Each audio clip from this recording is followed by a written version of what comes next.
Hey guys, your boy Sean Melby back with another video here on my Fly Eagles Fly channel. And yes, I know this news already broke yesterday. I forgot to make a video on it. I'm sorry about that. I'm just going to make one now and give you my quick thoughts on the Philadelphia Eagles trading wide receiver slash tight end JJ Arcega-Whiteside to the Seattle Seahawks for a cornerback. We got a cornerback back in the trade. His name is Ugo Amadi. I'm sorry if I butchered his name, whatever.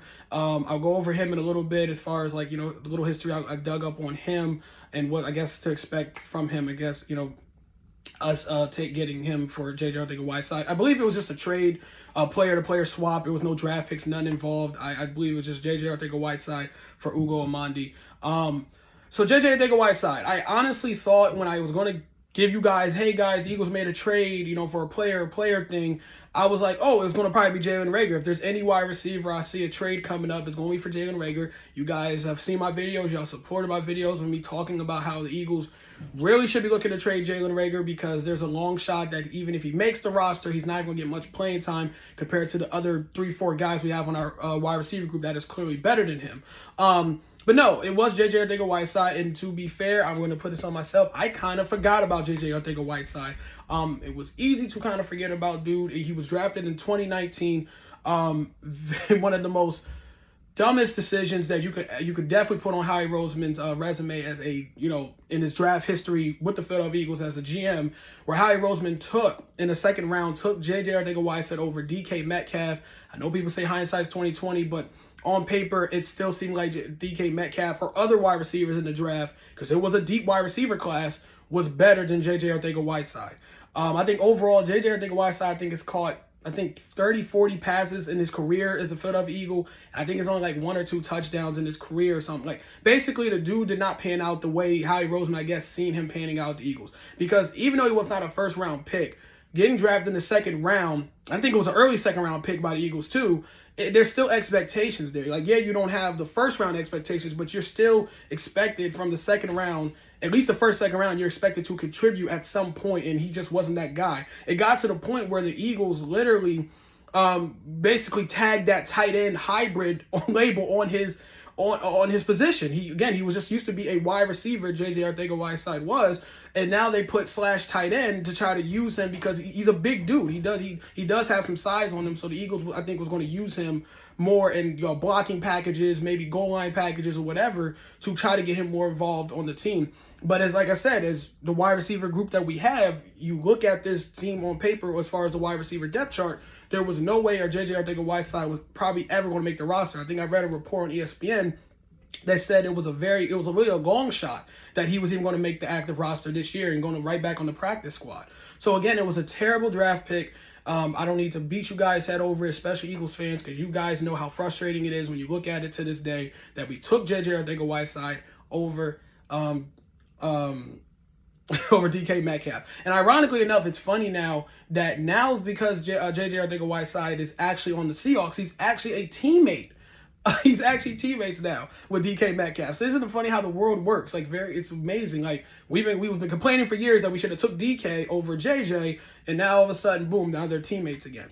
I did read a report that the Seattle Seahawks do plan on using him in a wide receiver / tight end hybrid role. So that's something I guess to watch. It's not like they don't really have a great quarterback situation over there. Again, they lost Russell Wilson, so we'll see how that works out. I will pay attention because, again, I do sometimes pay attention to old players that do leave the Eagles and see how they do. Again, it could just be the environment, the area. Maybe they getting to a new location in a new area, new team. Maybe would do wonders for a guy's career. So I usually pay attention to that, so we'll see.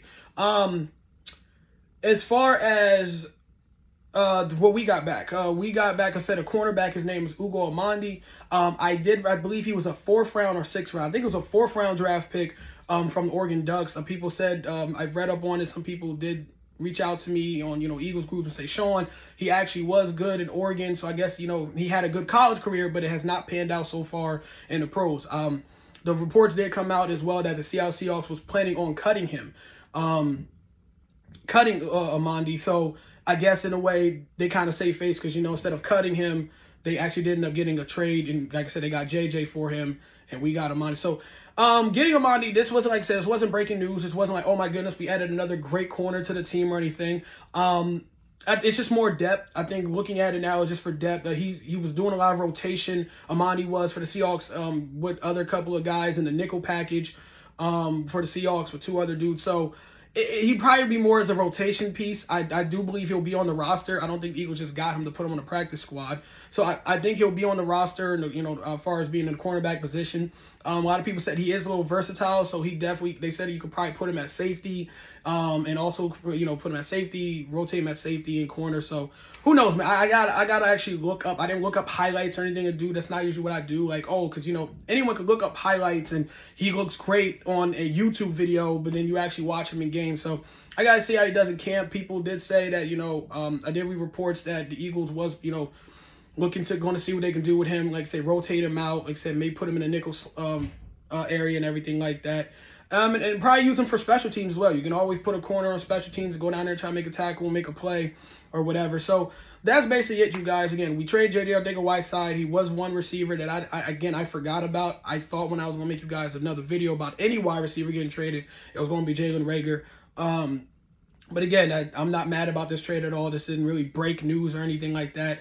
A lot of Eagles fans was where I'm at right now as far as the mindset with JJ, that this was not it just turned out to be one of the dumbest moves by Howie Roseman. And he's been on a groove, like he's been killing lately, but it just goes to the list of these last few years of the draft picks that he's made, and you're like, why did you do that? And it didn't work out at all. I think JJ was drafted to be that big number 1 target that any quarterback we have can just throw it down the field and go, but there was just nothing, man. The guy was not consistent catching the ball. He looked out of place sometimes running routes. Like it just, if you watched him, as Eagles fans, we watched him, you just say, oh yeah, this was just a horrible decision. And then you look at DK Metcalf becoming a stud. I mean, he had Russell Wilson, but DK Metcalf is a freak. You look at the way the man's built and the way he runs his routes and the speed, and I don't know how we let him just slip through our grasp like that. I think maybe it has something to do with injury. I think people were saying there were injury issues that DK had, but I still would have took that chance versus, JJ. Because when I saw from JJ, Arcega-Whiteside in Stanford, he was more like a goal line type guy. He wasn't a dude that I didn't look at as a goal-to-go, a goal-to-go receiver type dude. Like, he could be your number 1 option. I looked at him as a guy who could possibly just throw the ball up at the goal line and he'd jump up and maul somebody for it. But we didn't even get to really see that. We didn't really see. I mean, he had some flashes here and there, but it just wasn't consistent enough to make it reasonable that we did what we did. So that's on Howie Roseman.